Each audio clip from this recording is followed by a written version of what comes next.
Welcome back again to NANDGAME. It's been a while, and a few updates have been made. You can see it looks like the level selection screen is completely different now. Actually, I think it looks really nice. And there are a few things that we need to fix, or just change. And the first one is in multitasking CPU. We have protected memory, which previously was called virtual memory. And the solution I had was actually failing, and it was due to the way we implemented this store procedure. That's this read-only flag logic that is at the bottom here. I didn't quite understand it, so I am here to fix it. What we should be looking at is if bit 15 on A here is 0 or 1, then the read-only flag is either bit 15 or bit 11 on our M input here. So hopefully this is a fairly simple fix. I've already deleted the incorrect ST logic that I had in here. All right, so let's look at what conditions we want store to work. Well, it's going to look at three things. It's going to look at bit 15 of A. It's going to look at either bit 15 or bit 11 of M, and then it's going to look at this store flag here.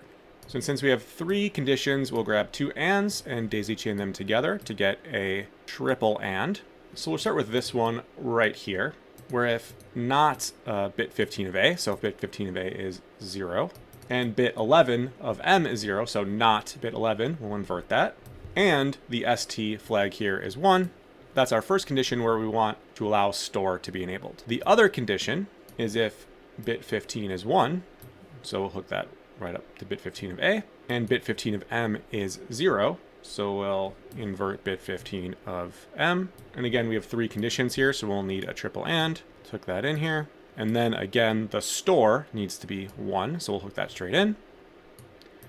Then we want it to flag 1 to turn our ST on. So we have two conditions which will turn our ST flag on, this one or this one, so we can OR those together, and then hook that OR right to ST.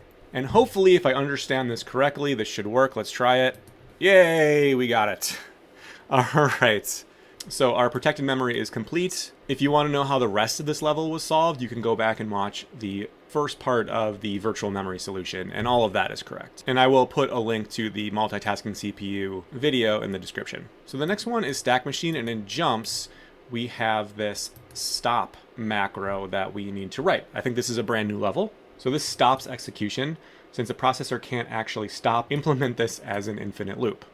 Okay, so let's go to our assembler help because it's been a while since I've written this. So we have our jump conditions here, and JMP is an unconditional jump. Let's create a label. We'll call it stop, and then set A to stop.